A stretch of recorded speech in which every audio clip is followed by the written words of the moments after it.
अच्छा, मां की मोहब्बत तो सबको नजर आती है, बाप की मोहब्बत नजर नहीं आती। मां पेट में रखती है तो मां का ज्यादा नाम आता है, मां दूध पिलाती है तो मां का ज्यादा नाम आता है। अरे ये उंगली पकड़ के चलना किसने सिखाया? ये जो तेरे बदन में ताकत आई, ये जो समझदारी आई, ये अच्छे बुरे की तमीज आई, किसने सिखाई तुझे? तेरे बाप ने सिखाई। बाप का एहसान मेरे भाइयों कभी आप चुका नहीं सकते। जमाने की धूप में बाप आपके लिए साया बन के खड़ा रहता है। जिस बच्चे का बाप ना हो, कोई थप्पड़ लगा के चला जाता है, कोई मार के चला जाता है, दुनिया कहती है अरे ये तो यतीम है, इसका कोई बाप नहीं है। बाप का होना बहुत जरूरी है। बाप का साया अगर है तो दुआ करो अल्लाह बाप का साया सलामत रखे। बाप न हो तो बाप की जगह, मां की जगह कोई पूरी नहीं कर सकता मेरे साथ। मुझे याद है मैं जब बनारस में पढ़ रहा था जामिया सल्फिया में, तकरीर करने का शौक तो तब भी था, पढ़ाई के दौर से ही तकरीर का शौक था। तो बनारस में जब कहीं जलसा होता था, प्रोग्राम होता था, तो मेरे अब्बा जो थे वो जलसे के जो नाजिम होते थे उनसे अकेले में जाके मिलते थे कि मेरे बच्चे को 5 मिनट का टाइम दे। कहीं टाइम मिलता था, कहीं नहीं भी मिलता था। कभी कभी जलसे वाले बहुत भाव खाते थे, नहीं नहीं हम नहीं टाइम देंगे, हमारे यहाँ बहुत सारे मौलाना लोग आ रहे हैं, बड़ा प्रोग्राम, हम आपके बच्चे को टाइम नहीं देंगे। लेकिन मेरे वालिद वो जाते थे और जलसे वालों से जाकर के बात करके टाइम लेते थे। और मुझे याद है आज भी, वो जमाना यूट्यूब का नहीं था। जब मैं तकरीर कर लेता था और उस जलसे की रिकॉर्डिंग होती थी, और उस जमाने में टेप रिकॉर्डर के कैसेट चलते थे, मेरे वालिद जाकर के पता करते थे कि कैसेट कहां मिलता है, और उस कैसेट को वो घर में ला करके टेप रिकॉर्डर में बार बार वो 5 मिनट की 10 मिनट की मेरी तकरीर को बार बार सुनते थे। मैं कभी मदरसे से आता, मैं देखता कि मेरे वालिद एक ही तकरीर को बार बार क्यों सुन रहे हैं। वो वालिद की मोहब्बत होती थी मेरे साथी। मैं जब जामिया सल्फिया बनारस में पढ़ता था, एक दौर मैंने वो भी देखा, घर में गुर्बत का माहौल था। कभी ऐसा भी हुआ, सुबह सवेरे उठा, नाश्ते में कुछ नहीं है, माँ ने चाय बनाई, चाय के साथ एक रोटी भिगोई, चाय रोटी खाई, चल दिए मदरसे। हमारे माँ बाप हमें पढ़ाने के लिए, लिखाने के लिए, हमें तरक्की देने के लिए अपनी जिंदगी कुर्बान कर देते हैं मेरे साथी। जब हम तरक्की पर पहुंच जाएं तो कभी अपने माँ बाप को न भूले मेरे भाई। इस लायक बनो कि जब दुआ के लिए हाथ उठाओ तो जबान पर यह दुआ जरूर आए, रब्बिरहमहुमा कमा रब्बयानी सगीरा, परवरदिगार मेरे माँ बाप पर रहम फरमा, जिस तरीके से बचपन में उन्होंने मुझे पाला है। मैं फिर कह रहा हूं, जरूरी नहीं है कि माँ की हर बात सही हो, बाप की हर फैसला सही हो। उनके फैसलों से इख्तिलाफ कर सकते हैं, अदब के साथ, तमीज के साथ, लेकिन आप उनकी खिदमत मत छोड़िए, उनका अदब मत छोड़िए, उनका ख्याल करना मत छोड़िए। आपकी वजह से उनकी आंखों में कभी आंसू ना आए, इस बात की जरूर कोशिश कीजिए मेरे साथी। कुरान कहता है वबिल वालिदैन इहसाना, अल्लाह का दूसरा हुक्म यह है अपने माता पिता के साथ तुम अच्छा सलूक करो। इम्मा यबलुगन्ना इंदकल किबर अहदुहुमा औ किलाहुमा फला तकुल लहुमा उफ्फिन वला तन्हरहुमा। जब तुम्हारे माँ बाप में से कोई एक बूढ़ा हो जाए या दोनों बूढ़े हो जाए, अल्लाह ने एक का जिक्र पहले किया, यानी एक बूढ़ा हो जाए, एक अल्लाह के पास चला जाए। मां चली गई, बाप बचा, बाप चला गया, मां बची। अगर एक बचा है या एक बची है, उसका ज्यादा ख्याल रखो। कल दोनों थे, कोई कमी हुई, कोई बेशी हुई, दोनों ने एक दूसरे के साथ सुख दुख बांट लिया। अब मां चली गई, बाप अकेला बचा, बाप किससे बोलेगा? बाप चला गया, मां बची, मां को तकलीफ हुई, मां किससे बोलेगी? अकेले बैठ करके आंसू बहाएगी। तो जो अकेला बचा है, कुरान उसका पहले जिक्र करता है, इम्मा यबलुगन्ना इंदकल किबरा अहदुहुमा, जब तुम्हारे माता पिता में से कोई एक बूढ़ा तुमको मिल जाए या दोनों बुढ़ापे में मिल जाए, फला तकुल लहुमा उफ्फिन, तो उनको उफ भी न कहना, उनको उफ भी न कहना। वला तनहरहुमा, उनको डांटना नहीं, वकुल लहुमा कौलन करीमा, उनसे अदब से बात करना, तमीज से बात करना। अल्लाह ने ये नहीं कहा अच्छे तरीके से बात करना, अल्लाह ने कहा कौलन करीमा, यानी तुम्हारी बात इतनी प्यारी हो कि तुम्हारी बात करीम बन जाए। करीम बोलते हैं अरबी में एक्सीलेंट को, इसको हिंदी में बोल सकते सर्वोत्तम, बंगला में भी आप बोल सकते सबसे भालो, सबसे अच्छी। यानी तुम्हारा जो वक्तव्य है अपने माँ के साथ, अपने बाप के साथ, तुम्हारा जो बोलने की शैली है, तुम्हारा जो बोलने का अंदाज है, तुम्हारी जो बात है, तुम्हारी जो वॉइस है, आवाज है, वो हमेशा सॉफ्ट होनी चाहिए अपनी माता के साथ, अपने पिता के साथ। उसके बाद फरमाया वक़्फ़िज़ लहुमा जनाह ज़ुल्ल मिनर रहमा, और अपने माँ के लिए, अपने बाप के लिए हमेशा अपने आप को बिछा देना, अपने आप को डाउन कर लेना, अपने आप को नीचा कर लेना। माँ से ऊंचा बनने की कोशिश न करना, बाप से ऊंचा बनने की कोशिश न करना। कभी ऐसा भी होता है, बेटा ज्यादा पैसा कमा लेता, बाप से बोलता अरे आपने क्या किया है, मैंने सब बनाया है। अरे तूने सब बनाया, तुझको किसने पैदा किया? तेरे सर में जो ये दिमाग आया, ये दिमाग तुझको किसने दिया? वो बाप है तेरा। तो जितनी भी तरक्की कर ले, तू उसका बेटा ही रहेगा। इसलिए कभी बाप से सुपीरियर बनने की कोशिश न करो, मां से कभी सुपीरियर बनने की कोशिश न करो। और फिर अल्लाह ने दुआ सिखाई, वक़ुर रब्बिरहमहुमा कमा रब्बयानी सगीरा, और ये दुआ पढ़ते रहना, ऐ मेरे परवरदिगार, मेरे माँ बाप पर तू रहम फरमा, जिस तरीके से उन्होंने बचपन में मुझको पाला है, मेरी तरबियत की है। तो ये दो चीजें होंगी। उसके बाद अब अल्लाह ताला एक हमें नसीहत करता है। कोई इंसान कह सकता है अय अल्लाह, मैंने माँ का बहुत ख्याल किया, मैंने बाप का बहुत ख्याल किया, लेकिन माँ को खुश न कर सका, बाप को खुश न कर सका। माँ चली गई, बाप चले गए, मुझसे नाराज रहे। अय अल्लाह, मैंने कोई तकलीफ नहीं पहुंचाई। हाँ, माँ ने ना इंसाफी की, मैं बोल पड़ा, बाप ने ना इंसाफी की, मैं बोल पड़ा, लेकिन माँ के साथ कभी बदतमीजी न की, बाप के साथ कभी बदतमीजी न की। अय अल्लाह, मैंने तो कोई तकलीफ नहीं पहुंचाई, लेकिन माँ मेरी मुझसे नाराज रही, बाप मेरा मुझसे नाराज रहा। अय अल्लाह, मैं कहाँ जाऊं, मैं किधर जाऊं? अल्लाह फरमाता है रब्बुकुम आलमु बिमा फी नुफूसिकुम इन तकूनु सालिहीन फइन्नहु काना लिल अव्वाबीन गफूरा।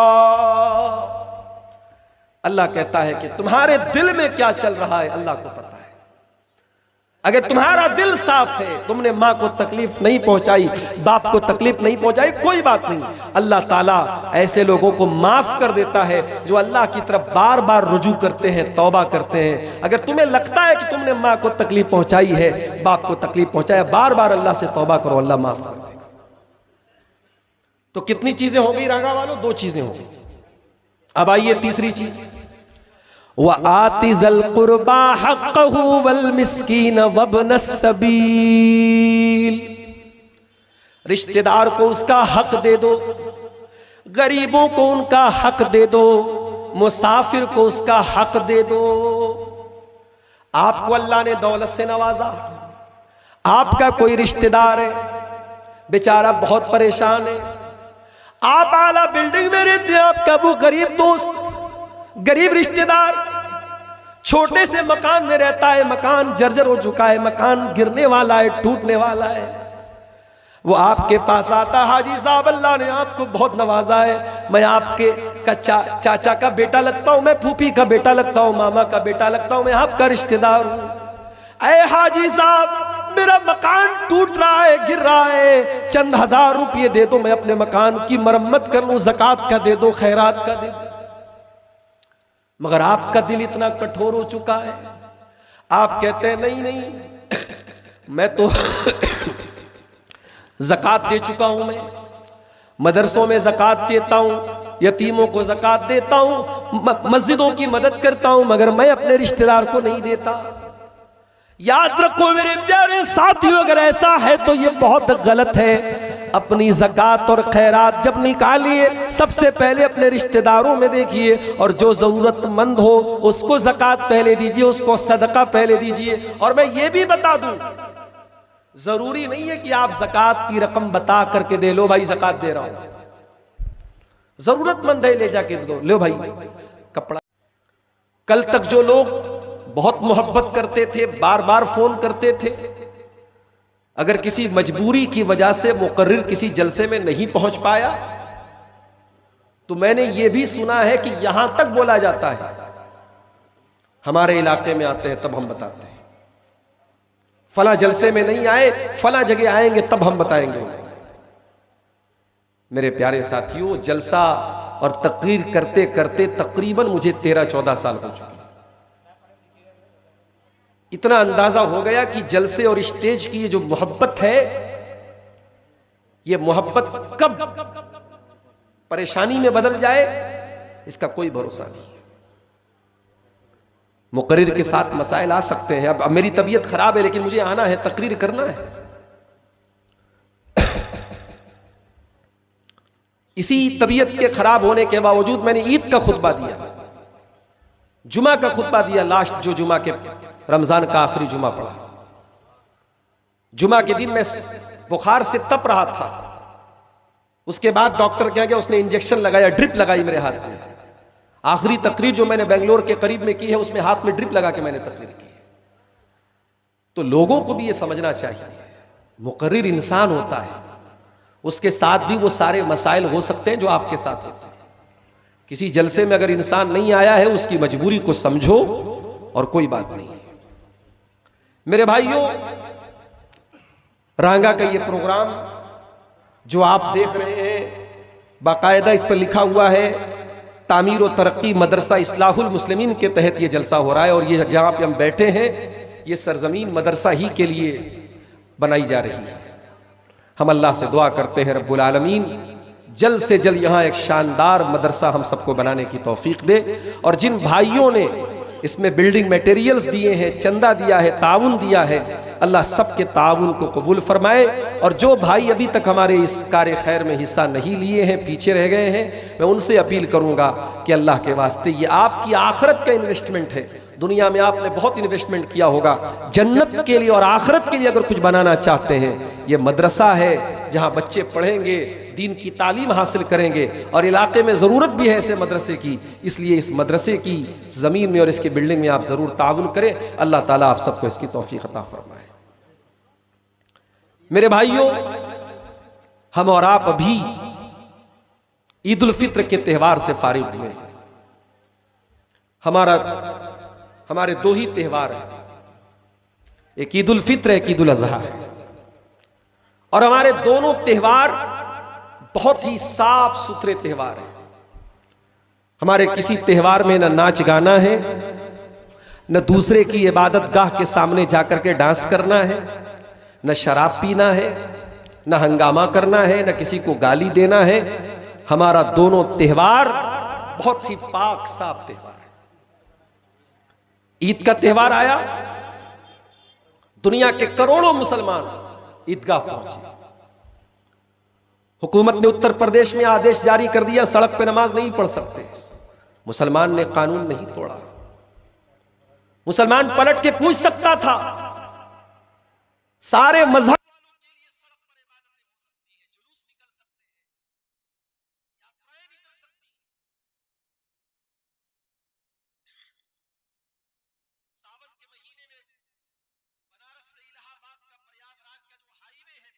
का रास्ता पूरा ब्लॉक हो जाता है। अब तो मुसलमान ने नहीं कहा कि साहब आप तो सड़क पर अपनी इबादत कर रहे हैं। जब भारत का संविधान ये कहता है कि भारत में मजहब के आधार पे, धर्म के आधार पे किसी के साथ कोई भेदभाव नहीं होगा, तो कैसे ये भेदभाव हो रहा है? इसी भारत के एक स्टेट में ऐलान किया गया कि ईद की छुट्टी कैंसिल कर दी जाती है, ईद पर छुट्टी नहीं होगी। सदियों से चली आ रही थी नफरत, अब बाकायदा खुल करके हो रही है। और इसमें बहुत बड़ा रोल अदा कर रहे हैं ये न्यूज चैनल, जिनका काम हो चुका है चमचागिरी करना, चापलूसी करना और हुकूमत के तलवे चाटना। और अभी आप हालात देखिए, वो सो कॉल्ड पॉलिटिकल पार्टियां जिन पर हमें बड़ा नाज था कि साहब ये सेकुलर पार्टियां हैं, जब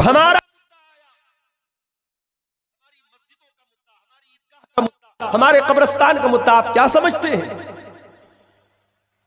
ये वक्फ बिल क्या है? ये वक्फ बिल अगर वाकई में पास हो गया, किसी भी ईदगाह को, किसी भी कब्रिस्तान को, किसी भी मस्जिद को विवादित बना के ताला लगा दिया जाएगा, कब्जा कर लिया जाएगा, आप कुछ नहीं कर सकते। और हमारी वो सेकुलर पार्टियां साहब, नीतीश कुमार जी की पार्टी और इसी तरीके से उधर आंध्रा में तेलुगु देशम पार्टी और कौन कौन सी पार्टियां जो सेकुलर है, रमजान में टोपी लगा करके साहब इफ्तार में बैठते हैं, उन लोगों ने हमारे खिलाफ वोट किया है पार्लियामेंट के अंदर। मुसलमानों बहुत होशियार रहना पड़ेगा, अपने दोस्त और दुश्मन के बीच में फर्क करना पड़ेगा। इलेक्शन आने पर जो लोग आपसे वोट की भीख मांगने आते हैं, हुकूमत पाने के बाद किस तरीके से गिरगिट की तरह वो रंग बदलते हैं, ये मंजर भी आज पार्लियामेंट में आप देख लीजिए। इन हालात में मुसलमानों ने ईद का त्यौहार मनाया और मुझे बहुत खुशी है, हमने बहुत शांति के साथ मनाया, कहीं कोई हंगामा नहीं हुआ।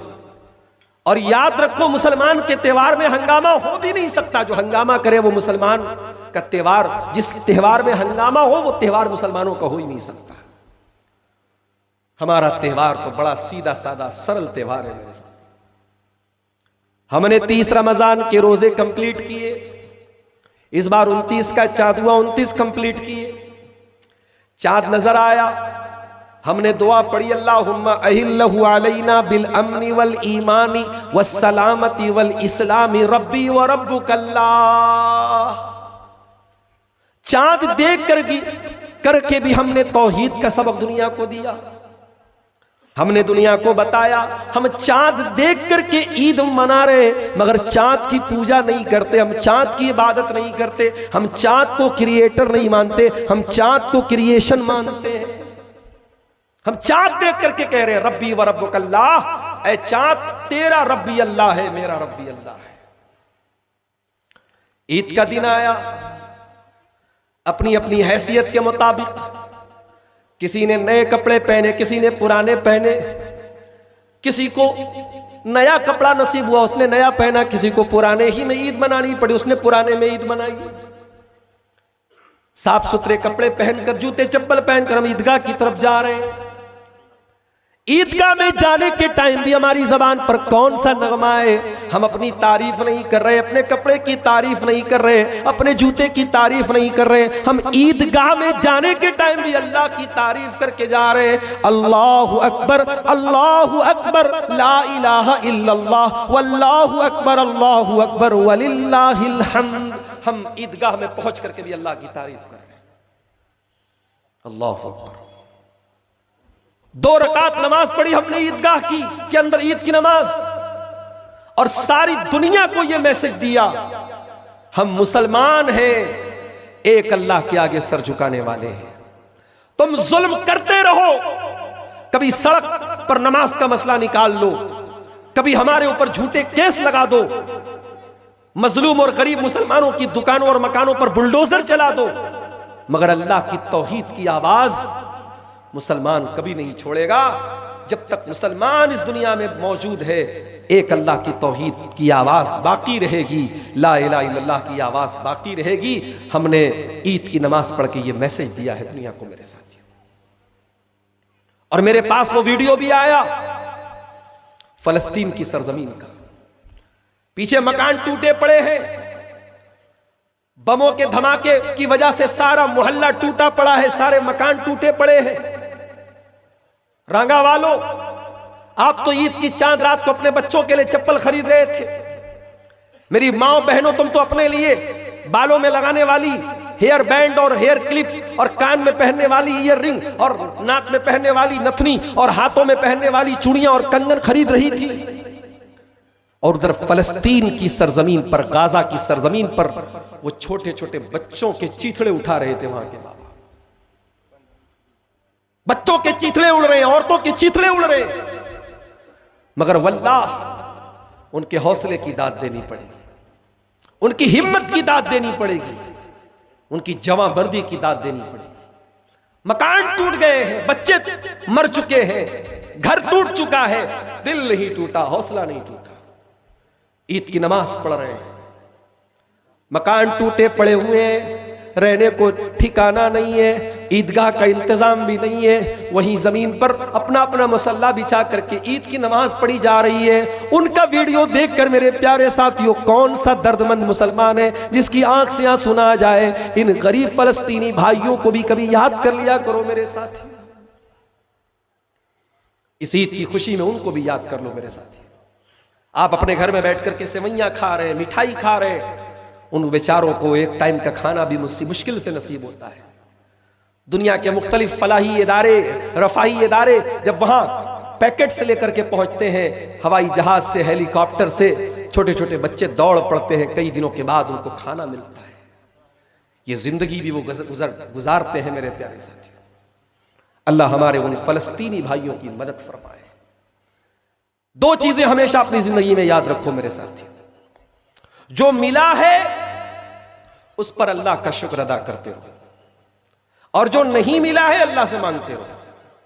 ये दो काम करते रहोगे तो अल्लाह से जो ताल्लुक है, जो रिलेशन है, वो बना रहेगा। अल्लाह से अपना ताल्लुक मजबूत करना है, ये दो काम शुरू कर दो। जो मिला है उस पर अल्लाह का कंटिन्यू शुक्र अदा करते रहो। अरे तुमको बहुत कुछ ऐसा मिला है जो दुनिया को नहीं मिला है। अगर आप अपने गुर्बत पर परेशान है कि साहब हम बड़े गरीब हैं, हमारा घर बड़ा छोटा मोटा है, हमारे घर में टाइल नहीं है, मार्बल नहीं है, अल्लाह का शुक्र अदा करो। दुनिया में करोड़ों लोग ऐसे जिनके पास घर ही नहीं है। अगर आपको यह लगता है कि साहब हमारे घर में देसी चिकन नहीं बनता, हमारे घर में बेहतरीन बिरयानी नहीं बनती, हमारे घर में अच्छा खाना नहीं बनता, दुनिया के करोड़ों लोग ऐसे हैं जिनको खाना ही नसीब नहीं होता है, जिनके बच्चे भूख की वजह से मर जाते हैं, जिनकी औरतें भूख की वजह से अपना जिस्म बेच देती, अपनी इज्जत का सौदा कर लेती। जो मिला है उस पर अल्लाह का शुक्र अदा करो मेरे साथ, और जो नहीं मिला है अल्लाह से मांगते रहो, दुआएं करते रहो। ये दो काम कर लो, इंशाअल्लाह अल्लाह से ताल्लुक बहुत मजबूत हो जाएगा। आज की तकरीर में मैं आपके सामने कुरान के 15वें पारे से सूरे बनी इसराइल की आयत नंबर 23 से लेकर के 29 तक अल्लाह ताला ने 15 बातें बयान की। उन्हीं 15 बातों को मैं बयान करूंगा और उसके बाद मैं आपसे इजाजत ले लूंगा। तबीयत वैसे भी बहुत अच्छी नहीं है, बहुत लंबी तकरीर करने का प्लान नहीं है। टू द पॉइंट बात। कुरान की का 15वां पारा है, 15 बात है। ये 15 बातें अगर आपने समझ लिया, इस पर अमल कर लिया, समझो आपने पूरे दीन को समझ लिया। चलिए कुरान का 15वां पारा खोलते हैं।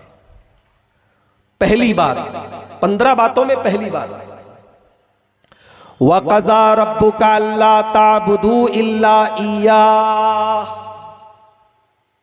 तुम्हारे परवरदिगार का यह फैसला है कि इबादत करो तो अल्लाह की करो, अल्लाह के साथ किसी को शरीक न करो, अल्लाह का मकाम किसी और को न दो, अल्लाह के सिवा किसी और के आगे हाथ न फैलाओ, अल्लाह के सिवा किसी और के आगे सर न झुकाओ। दुनिया का सबसे बड़ा पाप क्या है? यही शिर्क है। और आज अफसोस की बात यह है, हमें यह मालूम हो जाए कि भाई हमारा पड़ोसी शराब पीता है, अपनी सगी मां के साथ, अपनी सगी बहन के साथ जिना करता है, हमारा खून खौल जाएगा, इतना बड़ा पाप करता है। और आपके आसपास में शिर्क की भरमार है। कहीं कब्र पे सजदा हो रहा है, कहीं सूअर की इबादत हो रही है, कहीं कुत्ते की इबादत हो रही है, कहीं शर्मगाह की इबादत हो रही है, कहीं पत्थर के आगे हाथ जोड़ा जा रहा है, और आपको कोई फर्क नहीं पड़ता। जबकि जिना से बड़ा पाप शिर्क करना है। अपनी सगी बहन, अपनी सगी मां के साथ जिना करना उतना बड़ा पाप नहीं है जितना बड़ा पाप अल्लाह के साथ शिर्क करना है। जिना करने वाले की अल्लाह क्या माफी हो सकती है? कत्ल करने वाले की माफी हो सकती है, चोरी करने वाले की माफी हो सकती है, लेकिन शिर्क करने वाला अगर बगैर तौबा किए दुनिया से चला गया, अल्लाह ताला क्या उसकी माफी होने वाली नहीं है। ये किसका ऐलान है? खुद अल्लाह का ऐलान है। इन्नल्लाह ला यगफिरु अन युशरक बिही व यगफिरु मा दून ज़ालिका लिमन यशा। अल्लाह ताला शिर्क को माफ नहीं करेगा, शिर्क से नीचे के जो गुनाह हैं वो माफ हो जाएंगे। इन्नहु मन युशरिक बिल्लाहि फ़क़द हर्रमल्लाहु अलैहिल जन्ना व मअवाहुन नार व मा लिज़्ज़ालिमीन मिन अंसार। जो अल्लाह के साथ शिर्क करेगा और उसी हालत में मर जाएगा, अल्लाह ने जन्नत उसके ऊपर हराम कर दी, वो हमेशा जहन्नम में रहेगा और उसका कोई मददगार नहीं होगा। इतना बड़ा पाप है शिर्क करना। मुसलमानों, आज कितने करोड़ मुसलमान हैं जो तौहीद का मतलब भी नहीं जानते, शिर्क का मतलब ही नहीं जानते। आप पाकुड़ में रहते, शायद आपको बहुत चीजें ना मालूम। बर्दमान आप चले जाइए, कलकत्ता चले जाइए, पटना चले जाइए, दिल्ली चले जाइए, मुंबई चले जाइए, अजमेर चले जाइए, बरेली चले जाइए, हमारे यूपी में लखनऊ चले जाइए, फैजाबाद चले जाइए, आपको जगह जगह ऐसी जगह मिलेंगी जहां मुसलमान मौजूद है, टोपी लगाए हुए हैं, औरतें मौजूद है, नकाब पहने हुए हैं, मगर वहां कोई अल्लाह का नाम लेने वाला नहीं है, कोई अल्लाह की इबादत करने वाला नहीं है। उन कब्रों के ऊपर, उन मज़ारों के ऊपर जाकर के सजदा कर रहे हैं। जिस अमल पर अल्लाह के नबी ने लानत की है अपने इंतकाल के टाइम, जिस अमल के बारे में नबी ने इंतकाल के टाइम कहा, लानल्लाहुल यहूद वन नसारा इत्तखज़ू कुबूर अंबियाइहिम मसाजिद। अल्लाह की लानत हो यहूद और नसारा के ऊपर, उन्होंने अपने नबियों की कब्रों को के ऊपर सजदा करना शुरू कर दिया। इसीलिए तो शायर कहता है, करे गैर गरबुत की पूजा तो काफिर, कवाकिब में माने करिश्मा तो काफिर, झुके आग पर बहरे सजदा तो काफिर, जो ठहराए बेटा खुदा का तो काफिर, मगर मोमिनों पर कुशादा है राहें, परस्तिश करे शौक से जिसकी चाहे, नबी को जो चाहे खुदा कर दिखाए, इमामों का रुतबा नबी से बढ़ाए, मज़ारों पे जा जा के नजरें चढ़ाए, शहीदों से जा जा के मांगे दुआएं, न तौहीद में कुछ फर्क इससे आवे, न इस्लाम बिगड़े न ईमान जावे। ये है मुसलमान का। उसके बाद मुसलमान कहता अल्लाह की मदद क्यों नहीं आ रही? अरे कमबख्त, तूने अल्लाह के साथ वफा ही कब की? तू गद्दार है, तू बेवफा है। तूने अल्लाह के साथ नमाज में वादा किया, इय्याका नअबुदु व इय्याका नस्तईन, आय अल्लाह मैं तेरी ही इबादत करता हूँ, मैं तुझी से मदद चाहता हूँ। नमाज पढ़ के निकला, तू नारा लगाता है या अली मुश्किल कुशा, तू नारा लगाता है या शेख अब्दुल कादिर जिलानी शैयन लिल्लाह, तू नारा लगाता है या खाजा गरीब नवाज, तू नारा लगाता है या गौसे आजम। तूने अल्लाह को अल्लाह कब समझा मेरे भाई? तूने तो अल्लाह को पावरलेस कर दिया, अल्लाह के पास कुछ नहीं बचा। अल्लाह ने सारा इख्तियार किसको दे दिया? वलियों को दे दिया। यह है सबसे बड़ा पाप, इसको अल्लाह ने सबसे पहले बयान किया। वक़ज़ा रब्बुका अल्ला ताबुदू इल्ला इय्याह, तुम्हारे रब का यह फैसला है, इबादत करो तो उसी की करो, उसकी इबादत में किसी को शरीक न करो। उसके बाद दूसरी चीज, व बिल वालिदैन इहसाना, और अपने वालिदैन के साथ, अपने माता पिता के साथ, अपनी माँ के साथ, अपने बाप के साथ हमेशा तू एहसान कर, भलाई कर, जबान से, हाथ से, माल से, पैसे से, हर तरीके से तू उनको खुश कर। अब देख रहे हैं आप, अल्लाह ने अपनी इबादत के फौरन बाद माँ बाप का जिक्र किया। इसका मतलब यह हुआ कि अल्लाह के बंदों में अगर सबसे पहले किसी का हक हमारे ऊपर है तो हमारे पेरेंट्स का है, हमारे माँ बाप का है, हमारे माता पिता का है। आप समाज के लिए बहुत अच्छे हैं, पूरा रंगा आपकी तारीफ कर रहा है कि साहब बहुत अच्छा इंसान है। आपकी माँ आपके बारे में क्या बोलती है? आपका बाप आपके बारे में क्या बोलता है? अब आप कहेंगे मौलाना साहब कभी कभी हम लोग गलत नहीं होते, तब भी हमारे माँ बाप हमको बुरा भला बोलते हैं। तो भाई मैं ये नहीं कहता कि माँ बाप की हर बात सही होती है, माँ बाप भी गलत हो सकते, मगर माँ बाप जैसा कोई नहीं हो सकता। माँ हो सकता है आपके साथ नाइंसाफी कर दे, बाप आपके साथ नाइंसाफी कर दे, मगर आप माँ के साथ कुछ भी कर ले, 9 महीना माँ ने पेट में जो रखा है ना, उस मुसीबत का कोई बदला आप नहीं चुका सकते।